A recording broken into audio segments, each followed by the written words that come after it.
Bonjour à tous. Aujourd'hui, on va parler d'un sujet qui me fascine, un sujet que j'avais envie de vous parler depuis longtemps. On va discuter de comment gérer son aquarium, de la manière comment on gère une entreprise. Parce qu'un aquarium, c'est fait de plein de systèmes qui communiquent et qui échangent entre eux, puis appliquer les notions de gestion d'entreprise, donc de pilotage d'établissement, ça va être super utile pour réussir tous nos projets. Mon nom est Laurent Gilbert, bienvenue à Un ours dans l'aquarium.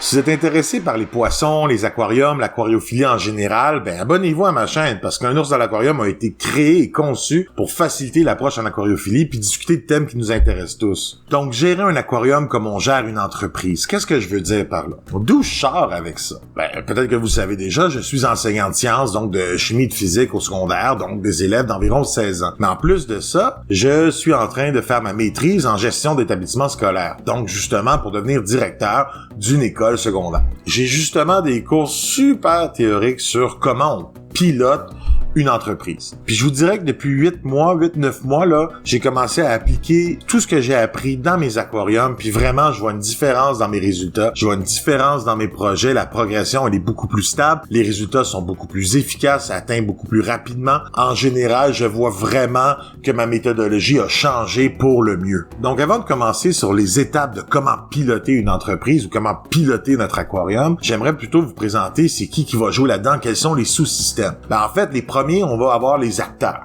Puis les acteurs dans notre sous-système sont les êtres vivants. Donc, on parle des poissons, des escargots, des plantes, des bactéries dans notre fil vont être super importants comme acteurs très mobilisés à la réussite de votre aquarium.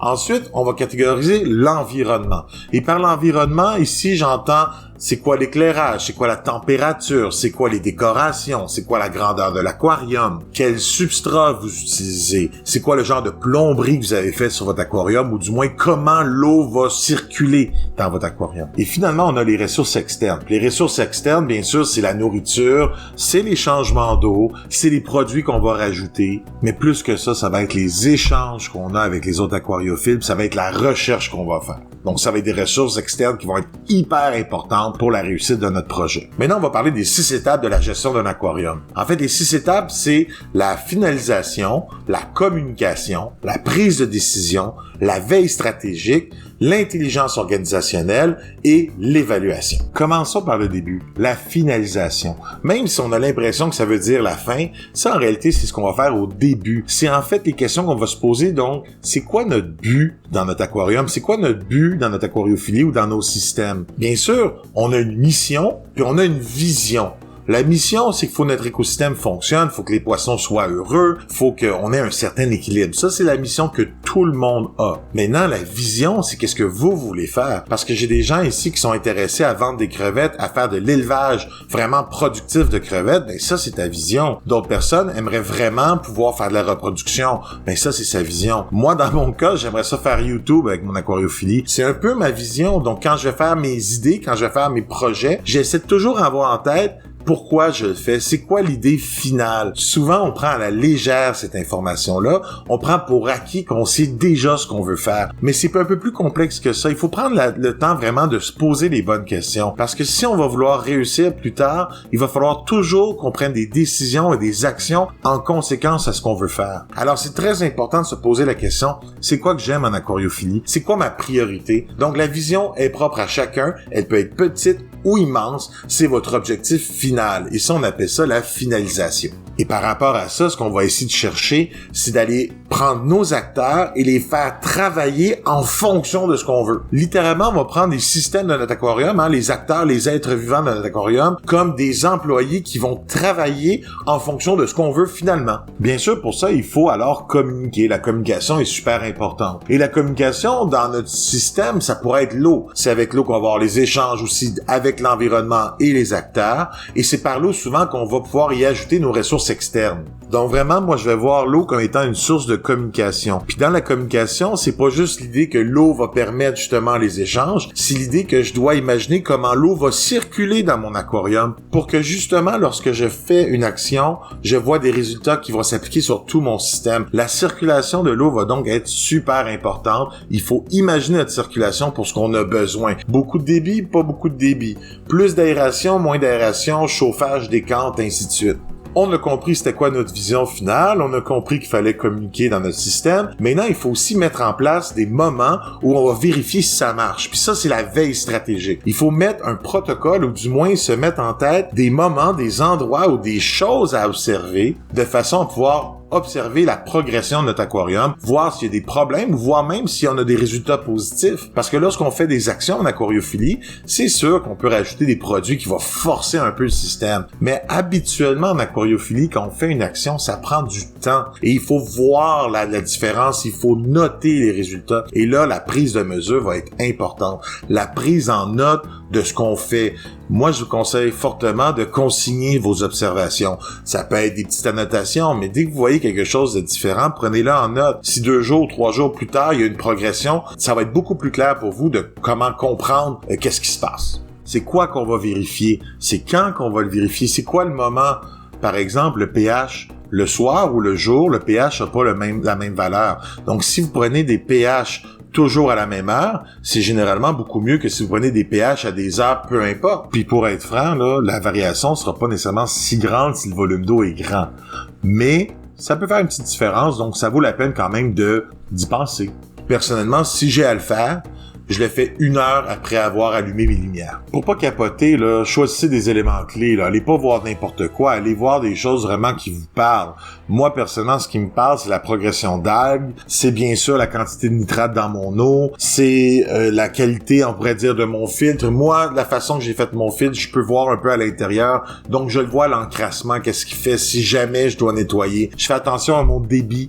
Quand le débit a changé, ça pourrait dire que mes tuyaux commencent un peu à s'encrasser. C'est important d'essayer de les nettoyer. Mais là, vous avez regardé les choses, vous avez regardé ce qui changeait, ce qui changeait pas, ben vous devez évaluer est-ce que ça marche ou ça marche pas vos décisions. On va parler de la prise de décision plus tard un peu, mais qu'est-ce que vous avez fait dans l'aquarium? Toutes les actions que vous avez posées, c'est quoi le résultat? Vous les avez observés. Maintenant, le résultat bénéfique, négatif. Maintenant, c'est quoi un résultat qui pourrait être négatif? Ben, bien sûr, les résultats négatifs, si le nitrate est trop haut, ainsi de suite, vous devez faire des actions. Hein, ça c'est certain. Mais des fois, vous avez des résultats qui pourraient sembler bénéfiques.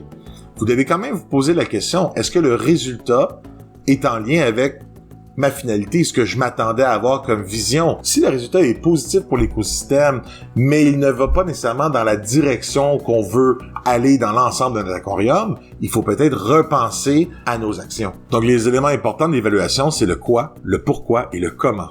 Donc, qu'est-ce qui se passe? Pourquoi c'est arrivé? Comment c'est arrivé? Vous avez observé, vous avez évalué, et maintenant vous savez que vous devez prendre des décisions. La prise de décision se fait tout le temps en aquariophilie, on va s'entendre. On prend des décisions à tout moment.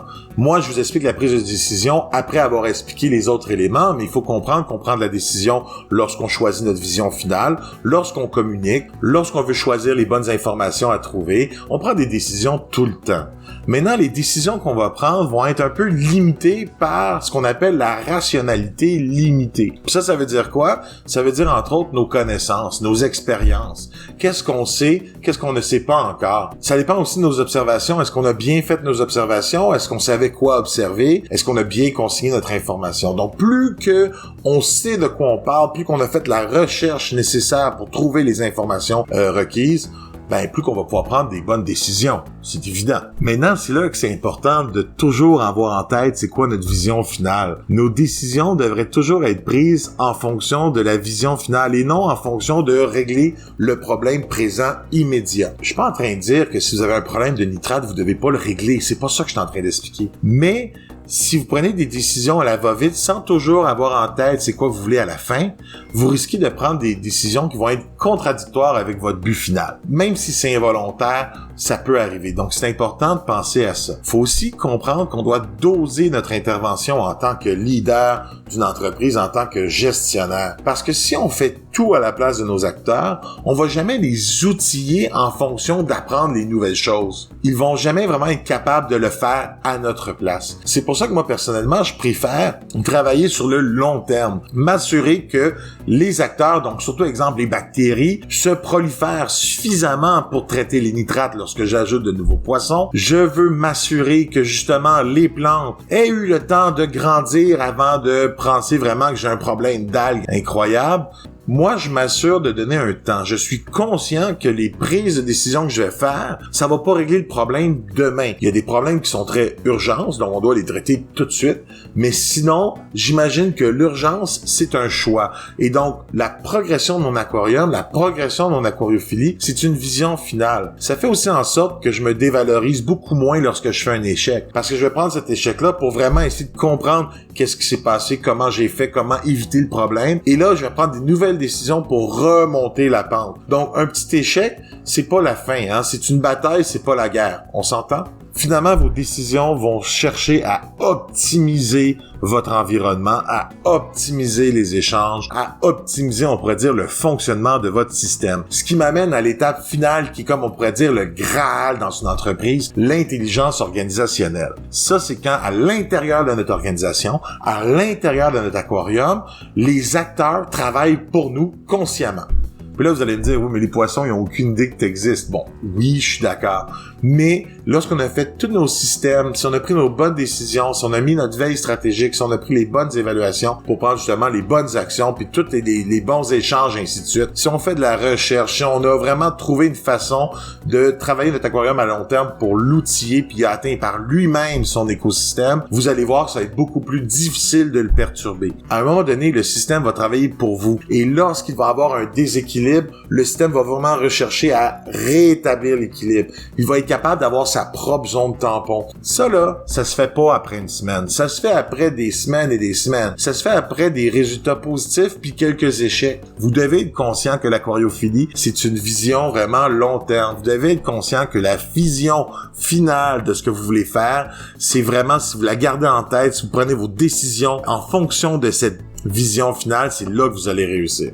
Vous voulez que des actions individuelles de nos sous-systèmes deviennent des actions qui ont collaboré pour le but commun, pour obtenir des résultats vers les finalités communes. Maintenant, vous allez voir, là, tout ce que je sors, ça vient pas de moi-même, ça vient d'un chercheur en pédagogie qui s'appelle Boyer. Vous allez voir à quel point que adapter un cadre, on pourrait dire théorique à nos actions, peut être vraiment bénéfique en aquariophilie. Moi, je vois ça de cette façon-là. Vous pouvez peut-être voir ça différemment. On peut voir l'aquariophilie comme on veut. Comprendre qu'on est en train de faire une gestion, donc gérer un écosystème, c'est selon moi la clé de la réussite. Si vous avez aimé, gênez-vous pas de faire un pouce en haut.